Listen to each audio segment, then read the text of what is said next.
Hi friends, welcome to our YouTube channel try this recipe. ಎಲ್ಲರಿಗೂ ಕೃಷ್ಣ ಜನ್ಮಾಷ್ಟಮಿಯ ಶುಭಾಶಯಗಳು. ಹಬ್ಬ ಅಂದಮೇಲೆ ಪ್ರಸಾದ ಏನಾದರೂ ಮಾಡಲೇಬೇಕಾಗತ್ತೆ. ಅದಕ್ಕೆ ಇವತ್ತು ಬೇಸನ್ ಲಡ್ಡು ಹೇಗೆ ಮಾಡೋದು ಅಂತ ನೋಡ್ಕೊಳ್ಳೋಣ. ಮೊದಲಿಗೆ ನಾನಿಲ್ಲಿ 400 ಗ್ರಾಮಷ್ಟು ಸಕ್ಕರೆ ತೊಗೊಳ್ತಾ ಇದ್ದೀನಿ.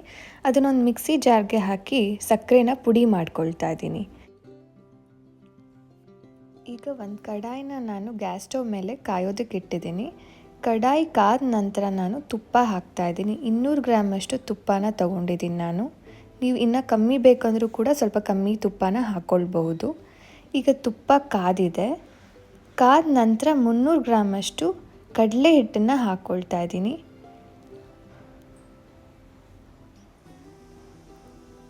ಈ ಕಡಲೆ ಹಿಟ್ಟನ್ನು ಹಾಕಿದ ತಕ್ಷಣ ನೀವು ತುಪ್ಪದಲ್ಲಿ ಹುರ್ಕೊಳ್ಬೇಕಾಗತ್ತೆ. ಚೆನ್ನಾಗಿ ಹುರ್ಕೋಬೇಕಾಗತ್ತೆ.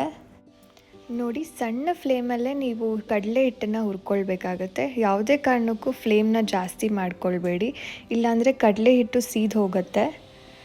ಆದಷ್ಟು ಸಣ್ಣ ಫ್ಲೇಮಲ್ಲೇ ಈ ಪ್ರಾಸೆಸ್ ಮುಗೀಲಿ. ನೋಡಿ, ಈಗ ತುಪ್ಪ ಬಿಟ್ಕೊಳ್ತಾ ಇದೆ. ಹೀಗೆ ಹುರಿತಾ ಇದ್ದರೆ ಇನ್ನೂ ತೆಳ್ಳಗಾಗತ್ತೆ ಹಿಟ್ಟು. ನೋಡಿ, ನೀವು ಕಂಟಿನ್ಯೂಯಸ್ ಆಗಿ ಇದೇ ಥರನೇ ಬಾಡಿಸ್ಕೊಳ್ಬೇಕಾಗತ್ತೆ ಹಿಟ್ಟನ್ನು. ಇದು ಇನ್ನೂ ತೆಳ್ಳಗಾಗ್ತಾ ಬರುತ್ತೆ, ಅಲ್ಲಿವರೆಗೂ ಹುರ್ಕೊಳ್ತಾ ಇರಿ. ಕಡಲೆ ಹಿಟ್ಟು ಕಲರ್ ಕೂಡ ಸ್ವಲ್ಪ ಚೇಂಜ್ ಆಗ್ತಾ ಬರುತ್ತೆ, ಸ್ವಲ್ಪ ಬ್ರೌನಿಷ್ ಆಗ್ತಾ ಹೋಗುತ್ತೆ. ಅಲ್ಲಿವರೆಗೂ ಕೂಡ ನೀವು ಇದನ್ನು ಬಾಡಿಸ್ಕೊಳ್ತಾನೆ ಇರಬೇಕಾಗತ್ತೆ. ಏನಿದು ತೆಳ್ಳಗಾಗ್ಬಿಟ್ಟಿದೆ ಅಲ್ಲ ಹಿಟ್ಟು ಅಂತ ಬಿಡಬೇಡಿ, ಇದು ಕರೆಕ್ಟ್ ಪ್ರಾಸೆಸ್ ಇದೆ.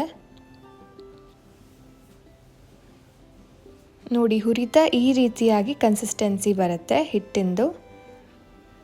ಇದಾದ ನಂತರ ಗ್ಯಾಸ್ ಸ್ಟವ್ ಆಫ್ ಮಾಡ್ಕೊಳ್ಳಿ. ಈ ಥರ ಕಲರ್ ಬಂದಮೇಲೆ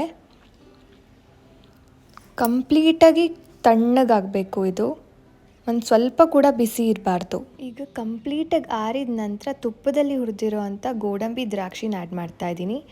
1 ಸ್ಪೂನಷ್ಟು ಏಲಕ್ಕಿ ಪುಡಿನ ಆ್ಯಡ್ ಮಾಡ್ತಾಯಿದ್ದೀನಿ. ಮುಂಚೆ ಏನು ನಾವು ಸಕ್ಕರೆನ ಪುಡಿ ಮಾಡಿಟ್ಕೊಂಡಿದ್ವಲ್ಲ, ಆ ಸಕ್ಕರೆನ ಸ್ವಲ್ಪ ಸ್ವಲ್ಪನೇ ಹಿಟ್ಟಿಗೆ ಹಾಕ್ತಾ ಕಲಿಸ್ತಾ ಹೋಗಬೇಕಾಗತ್ತೆ. ಬಿಸಿ ಇದ್ದಾಗೇ ಸಕ್ಕರೆ ಹಾಕಿದ್ರೆ ಪಾಕ ಥರ ಆಗೋಗ್ಬಿಡುತ್ತೆ. ಆ ಥರ ಮಾಡೋಕ್ಕೆ ಹೋಗಬೇಡಿ. ಪೂರ್ತಿ ಆರಿದ ನಂತರನೇ ನೀವು ಸ್ವಲ್ಪ ಸ್ವಲ್ಪ ಸಕ್ಕರೆನ ಹಾಕ್ತಾ ಕಲಿಸ್ಕೊಳ್ಬೇಕಾಗತ್ತೆ. ನೋಡಿ, ಸಕ್ಕರೆ ಮತ್ತು ಹಿಟ್ಟು ನೀಟಾಗಿ ಹೊಂದ್ಕೊಳ್ಬೇಕಾಗತ್ತೆ. ಅದಕ್ಕೆ ನಾನು ಕೈಯಿಂದಾನೇ ಇಲ್ಲಿ ಕಲಿಸ್ತಾ ಇದ್ದೀನಿ. ಇನ್ನೊಂದು ಸ್ವಲ್ಪ ಸಕ್ಕರೆ ಬೇಕು ಅಂದರೆ ನೀವು ಮತ್ತೆ ಸಕ್ಕರೆನ ಹಾಕ್ಕೊಂಡು ಮತ್ತೆ ಕಲಿಸ್ಕೊಳ್ಬಹುದು. ನೋಡಿ, ಸಕ್ಕರೆ ಹಿಟ್ಟು ಹೊಂದ್ಕೊಂಡ ನಂತರ ಈ ರೀತಿಯಾಗಿ ಕಾಣುತ್ತೆ.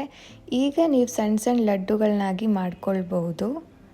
ನೋಡಿ ಎಷ್ಟು ಮೃದುವಾಗಿ ಬಂದಿದೆ ಅಂತ.